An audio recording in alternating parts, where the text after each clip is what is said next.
Hello friends, welcome to Indian Study पर आपका स्वागत है। दोस्तों, सबसे पहले तो आप ये बात जान लो, ये आप लोगों का आज रिवीजन टेस्ट है। जी हाँ दोस्तों, क्योंकि ये जो मैं आपको टेस्ट प्रोवाइड करवा रहा हूँ, ये टेस्ट मैं आपका ले चुका हूँ। तो आज मैं आप लोगों का सरप्राइज टेस्ट ले रहा हूँ और वही टेस्ट ले रहा हूँ जो आप लोगों को पहले करवा चुका हूँ। तो अगर हम घुमा फिरा करके बात करें कि आप लोगों का ये रिवीजन टेस्ट है और आपको इस टेस्ट में पूरे में से पूरे नंबर लेकर के आने हैं।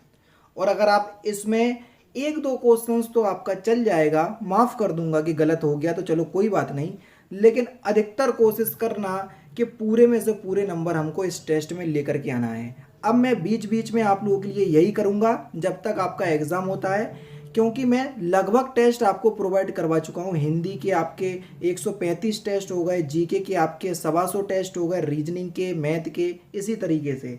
तो आज मैं आप लोगों का रिवीजन टेस्ट लेकर के आ रहा हूँ, ठीक है। इसी तरीके से बीच बीच में एक दिन आप लोगों का रिवीजन टेस्ट रख दिया करूँगा ताकि आप लोगों का रिवीजन हो सके, ठीक है। तो चलिए स्टार्ट करते हैं और देख लेते हैं पहला क्वेश्चन।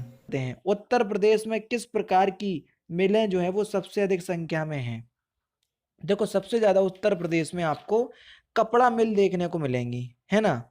लेकिन दोस्तों, कपड़ा मिल जो है ये पहले थी, ठीक है, लेकिन मिलों की दृष्टि से अगर हम देखें अब चीनी मिल हो गई। समझ रहे। तो कई बच्चों का कंफ्यूजन हुआ होगा, इसलिए मैंने आपको बताया। देखो, उत्तर प्रदेश में जो कपड़ा क्षेत्र है, ये कपड़ा उद्योग है, बहुत ज्यादा है, ठीक है। लेकिन अगर हम मिलों की बात करें तो चीनी मिल जो है वो उत्तर प्रदेश में सबसे ज्यादा देखने को मिलेंगी, ठीक है।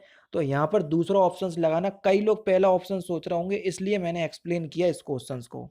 मौद्रिक और उधार नीति निम्नलिखित में से किसके द्वारा घोषित की जाती है। तो मौद्रिक और उधार नीति जो है ये किसके द्वारा घोषित की जाती है। तो ये भारतीय रिजर्व के द्वारा, भारतीय रिजर्व बैंक के द्वारा घोषित की जाती है। भारतीय रिजर्व बैंक की स्थापना 1935 में हुई थी और इसका जो राष्ट्रीयकरण, नेशनलाइजेशन जो है इसका 1949 में हुआ था। ये दोनों ही क्वेश्चंस पूछे जाते हैं, इसलिए इंपॉर्टेंट हैं। नेक्स्ट क्वेश्चंस, निम्नलिखित में से कौन सा नए आर्थिक सुधारों का अंग नहीं है। तो कौन सा नए आर्थिक सुधारों का अंग नहीं है। केंद्रीयकरण, यानी कि इस क्वेश्चंस का चौथा ऑप्शन जो है वो आपका बिल्कुल क्या हो जाएगा, करेक्ट हो जाएगा। मौलिक अधिकारों का संरक्षक कौन है, जल्दी बताओ। तो मौलिक अधिकारों का जो संरक्षक है वो हमारी न्यायपालिका है। पहला ही ऑप्शन आपका बिल्कुल करेक्ट। अगर आपके मौलिक अधिकारों का हनन हो रहा होगा तो आप या तो जिला स्तर की कोर्ट में जा सकते, हाई कोर्ट में जा सकते, सुप्रीम कोर्ट में, कहीं भी आप जा सकते हैं। तो न्यायपालिका ही तो संरक्षण करती है हमारे मौलिक अधिकारों का। फेफड़ों के आवरण को फिल इन द ब्लैंक्स क्या कहा जाता है। तो जो फेफड़ों के जो आवरण है उनको हम फुफ्फुस झिल्ली कहते हैं। दूसरा ऑप्शन बिल्कुल करेक्ट है। अच्छा, आप लोग हिंदी की वीडियो तो धड़ल्ले से देखते हैं, शेयर करते हैं और बहुत ज्यादा देखते हैं, लेकिन जीके क्या आएगी नहीं आपके एग्जाम में। जितनी हिंदी आएगी उतनी ही जीके आएगी। अब आप ये सोच रहे हैं कि हिंदी से हम नंबर ले आए और जीके में पीछे छूट जाएं, तो आप गलत सोच रहे हैं, क्योंकि जीके भी उतनी ही आना है जितनी हिंदी आएगी। समझ रहे हैं। तो इसलिए दोस्तों कि आप इसको बिल्कुल भी ढीला नहीं छोड़ो। कई बच्चों को मैं देख रहा हूं ढीले छोड़ते जा रहे हैं। अरे भैया, इंपॉर्टेंट है, वीडियो को लाइक पहुंचाओ, 500 लाइक जरूर दो, ठीक है। क्योंकि हमारे जो वीडियो है एवरेज 2000 लोग देख रहे हैं। अब 500 लाइक ही तो मैं मांग रहा हूँ, लाइक करोगे तो और रिकमेंडेशन में जाएगी वीडियो और स्टूडेंट हमारे साथ जुड़ सकेंगे, आप लोगों को और कंपटीशन देखने को मिलेगा। नेक्स्ट क्वेश्चन से आपका कि स्कर्वी रोग किस विटामिन की कमी से होता है। स्कर्वी दिखा विटामिन सी लगा दो, रतौनी दिखा विटामिन ए लगा दो, रिकेट्स दिखा विटामिन डी लगा दो, वेरी वेरी दिखा विटामिन बी लगा दो, ठीक है। इस तरीके से आपको पता होना चाहिए। नेक्स्ट क्वेश्चन, निम्नलिखित में से वह पदार्थ जो 14 वर्ष की आयु तक के बच्चों के विकास के लिए बहुत ज्यादा आवश्यक है, तो उस पदार्थ का नाम क्या है। प्रोटीन, पहला ही ऑप्शन करेक्ट।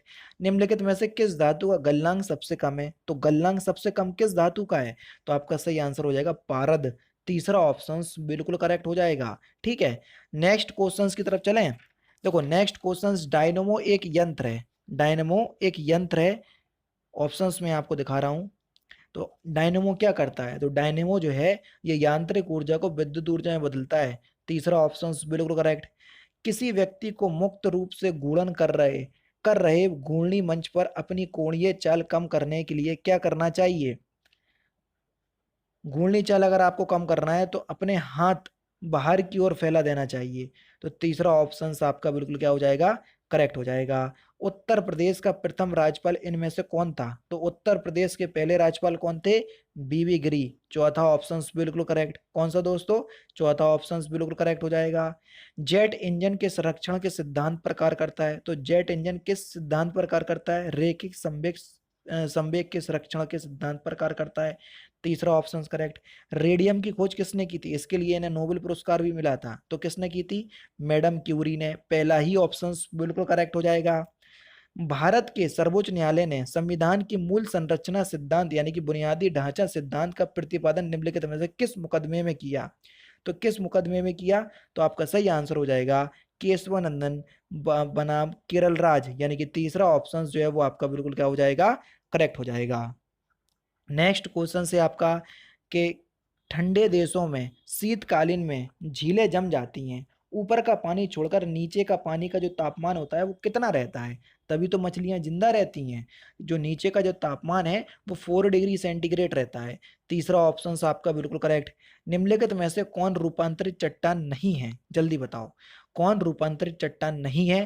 तो आपका जो सही आंसर हो जाएगा वह क्या हो जाएगा? Option number C, diorite. Diorite जो है ये रूपांतरित चट्टान का उदाहरण नहीं है, जबकि जो डायोराइट जो है वो किस चट्टान का उदाहरण है? तो आपका सही आंसर हो जाएगा डायोराइट ये मध्य आग्नेय चट्टानों का उदाहरण है। ठीक है, कौन कौन सी चट्टानें 3 प्रकार की होती हैं? आग्नेय, अपसादी और रूपांतरित। डायोराइट जो है ये आग्नेय चट्टानों का उदाहरण है। ठीक है। भूमध्य रेखा निम्नलिखित में से किस देश से होकर नहीं गुजरती? देश की बात हो रही है, जल्दी बताओ। भूमध्य रेखा, तो देखो भूमध्य रेखा कौन से देश से होकर नहीं गुजरेगी? तो आपका जो सही आंसर हो जाएगा वह हो जाएगा मैक्सिको। दूसरा ऑप्शन आपका बिल्कुल क्या हो जाएगा? करेक्ट हो जाएगा। नेक्स्ट क्वेश्चन से आपका कि मुद्रा के अवमूल्यन का परिणाम क्या होता है? देखो दो शब्द मैं आपको रटवा रहा हूं, उनको याद कर लो। अवमूल्यन माने होता है कमी और स्फूर्ति माने होता है वृद्धि। मुद्रा स्फूर्ति की बात आए तो वृद्धि और अवमूल्यन की बात आए तो कमी। अब देखो इसमें कौन सा ऑप्शन जो है मुद्रा अवमूल्यन का परिणाम क्या होगा? देखो जब किसी चीज में कमी होगी तो निर्यात में क्या हो जाएगी? वृद्धि, और भुगतान संतुलन में क्या होगा? सुधार। अब बताओ मुद्रा के अवमूल्यन का परिणाम क्या होगा? जब किसी चीज के अवमूल्यन यानी कि किसी चीज का जो मूल्य है वो गिरेगा तो निर्यात में वृद्धि होगी, उसकी मांग बढ़ेगी, तो संतुलन में क्या हो जाएगा? सुधार। तो पहला ही ऑप्शन करेक्ट। तो इस तरीके से समझ रहे। पल्सर क्या होते हैं? गाड़ी वाला पर्सन नहीं सोचना। पल्सर जो है वो एक प्रकार के तेजी से घूमने वाले तारे होते हैं, इसलिए ही तो उस गाड़ी का नाम क्या रखा गया? पल्सर, क्योंकि तेज चलने में। जितनी भी गाड़ियों का नाम होता है वो मतलब गति से ही रिलेटेड होता है। जैसे स्विफ्ट कार आती है उसका मतलब भी तेजी से होता है। ठीक है। नेक्स्ट क्वेश्चन, निम्नलिखित में से कौन सी जोड़ी बनाए? ठीक है, जबलपुर किस नदी के किनारे स्थित है? जल्दी बताओ। बता सकते हैं आराम से, बहुत सिंपल है। ये शहर के नाम है और नदी के नाम है। तो जबलपुर तो नर्मदा है, ये तो हमको पता है। पेरिस सीन नदी के किनारे है, ये भी हमको पता है। लंदन टेम्स नदी के किनारे है, ये भी हमको पता है। लाहौर रावी नदी के किनारे, ये बिल्कुल ठीक है। यानी कि 2 3 4 1 कौन से ऑप्शंस में दिया? देखो पहले ही ऑप्शंस में दिया 2 3 4 1। नेक्स्ट क्वेश्चन, कपास के उत्पादन के लिए सबसे अच्छी मिट्टी? तो कपास के उत्पादन के लिए सबसे अच्छी मिट्टी है काली मिट्टी। अब बताओ ये क्वेश्चन यूपी पुलिस कांस्टेबल में पूछा गया था कि नहीं पूछा गया था? मैं आपसे कहता ही हूं कि मैं जो सेट लेकर के आ रहा हूं वो हर सेट में एक ना एक क्वेश्चन ऐसा मिल जाता है जो आपके पिछले एग्जाम में पूछा गया हो। अब आप खुद बताओ कि क्वेश्चंस कहां जाएंगे आपके? इतने सारे में सेट करवा 97 वर्ड सेट चल रहा है ये जीके का। अगर शॉर्ट सेट होगा तो 3800 क्वेश्चंस तो आपके जीके के हो गए। अब बताओ 7000 से ज्यादा क्वेश्चंस मैंने हिंदी के करवा दिए। कहां जाएगा यार एग्जाम आपका? बताओ। देखना जब आप एग्जाम देकर के आओगे तो आप यही बोलोगे कमेंट में आकर के, सर मजा आ गया, एग्जाम इतना धुआंधार गया। अगर आप रोज प्रैक्टिस करोगे तो। एक आध दिन वीडियो देख रहे हैं तो काम नहीं होने वाला। ठीक है। तो कपास के उत्पादन के लिए काली मिट्टी, और काली मिट्टी सबसे ज्यादा महाराष्ट्र में पाई जाती है, या मैं आप लोगों को बोल दूं जो मध्यवर्ती भारत होता है उसमें आपको ज्यादा देखने को मिलेगी काली मिट्टी। और काली मिट्टी जो है इसको रेगुर मिट्टी भी कहते हैं। ठीक है। निम्नलिखित में से किस भारतीय राज्य की समुद्र तटीय सीमा सबसे छोटी है? सबसे ज्यादा तो गुजरात की कल पर मैंने आपको पढ़ाई थी, और सबसे छोटी गोवा की है। और गोवा कौन सी नदी के किनारे है? मांडवी। ठीक है। नेक्स्ट क्वेश्चन, गोवा की राजधानी पणजी मांडवी नदी के किनारे है। भारत अपनी अंतरराष्ट्रीय सीमा सबसे कम किस देश के साथ लगाता है? तो सबसे कम की बात करें तो अफगानिस्तान के साथ लगा था, और सबसे ज्यादा की बात करें तो वो बांग्लादेश के साथ लगा था। ठीक है। सत्याग्रह शब्द का प्रयोग का निर्माण सत्याग्रह शब्द का निर्माण या प्रयोग किसने किया था? तो सत्याग्रह शब्द का प्रयोग गांधी जी ने ही किया था। पहला ऑप्शन करेक्ट। भारतीय संविधान के किस अनुच्छेद में पाकिस्तान से भारत को प्रव्रजन करने के लिए कुछ व्यक्तियों की नागरिकता के अधिकार का वर्णन है? तो नागरिकता का अभिकरण जो वर्णन है वो 5 से 12 के बीच है अनुच्छेद, और ये जो आपका वर्णन है वो अनुच्छेद किस में है? अनुच्छेद 6 में। पहला ही ऑप्शन करेक्ट। क्वेश्चन नंबर 116 है, देखो सूची 1 को सूची 2 से मिलाना है। ठीक है भैया। सरोजनी नायडू का संबंध किससे है? तो देखो सरोजनी नायडू ये भारतीय राष्ट्रीय कांग्रेस की अध्यक्ष रह चुकी हैं अधिवेशन की। ठीक है। ए एम जिन्ना इनने मुस्लिम लीग की स्थापना की थी। ठीक है। तेज बहादुर स्प्रू लिबरल पार्टी से संबंधित है ये, और बी डी सावरकर ये इनने हिंदू महासभा की स्थापना की थी। यानी कि 2 1 4 3 कौन से ऑप्शंस में दिया बताओ? तो पहले ही ऑप्शंस में दिया, पहला ऑप्शन करेक्ट हो जाएगा। नेक्स्ट क्वेश्चन से आपका कि बंगाल के प्रथम गवर्नर जनरल कौन थे? इस बात पे थोड़ा ध्यान देना, गवर्नर जनरल तो कौन था? तो आपका जो सही आंसर हो जाएगा वह हो जाएगा वॉरेन हेस्टिंग। यानी कि इस क्वेश्चन का तीसरा ऑप्शन आपका बिल्कुल करेक्ट है। देखो 1757 से और 1772 तक जो बंगाल के जो गवर्नर है उनको बंगाल का गवर्नर कहा जाता था, लेकिन 1773 में एक रेगुलेटिंग एक्ट आया, और 1773 से 1832 तक बंगाल के गवर्नर को बंगाल के गवर्नर जनरल कहा गया। तो यहां पर कहने का मतलब क्या हो जाएगा? अगर हम बात करें बंगाल का अंतिम गवर्नर कौन था, तो यही था वारेन हेस्टिंग, और बंगाल का प्रथम गवर्नर जनरल कौन था? तो यही होगा वारेन हेस्टिंग। समझ रहे? तो सारी चीज आप अच्छे से सुनिएगा जो मैंने बोली है। कौन सी उपभाषा राज्य के पश्चिमी भागों यानी कि रोहिलखंड और ऊपरी दोआब में बोली जाती है? तो कौन सी भाषा बोली जाती है? खड़ी बोली बोली जाती है। दूसरा ऑप्शन करेक्ट। निम्नलिखित में से कांग्रेसी नेताओं में से किसको महान वृद्ध पुरुष कहा जाता है? तो किसको कहा जाता है? दादा भाई नौरोजी को कहा जाता है। नेक्स्ट क्वेश्चन, भारत में पुर्तगाली सत्ता की वास्तविक नींव वाले महानतम पुर्तगाली गवर्नर कौन थे? तो कौन थे?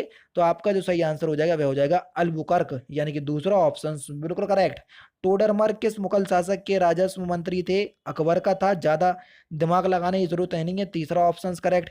निम्नलिखित में से किसकी संस्तुति पर भारतीय संविधान में मूल कर्तव्य शामिल किए गए? तो मूल कर्तव्य किस संस्तुति पर शामिल किए गए थे? सरदार स्वर्ण सिंह समिति पर। यानी कि तीसरा ऑप्शन आपका बिल्कुल करेक्ट है। कब रखा गया इनको? 51 का अनुच्छेद में रखा गया। 42वें संविधान संशोधन के द्वारा रखा गया जो कि 1976 में हुआ था। तो ये सारी चीजें आपको पता होना चाहिए। गुप्त राजा किसने विक्रमादित्य की पदवी धारण की थी? तो किसने की थी? चंद्रगुप्त सेकंड ने। यानी कि तीसरा ऑप्शन आपका बिल्कुल करेक्ट है। कहने का मतलब ये है कि चंद्रगुप्त सेकंड को चंद्रगुप्त विक्रमादित्य भी कहा जाता है। ठीक है।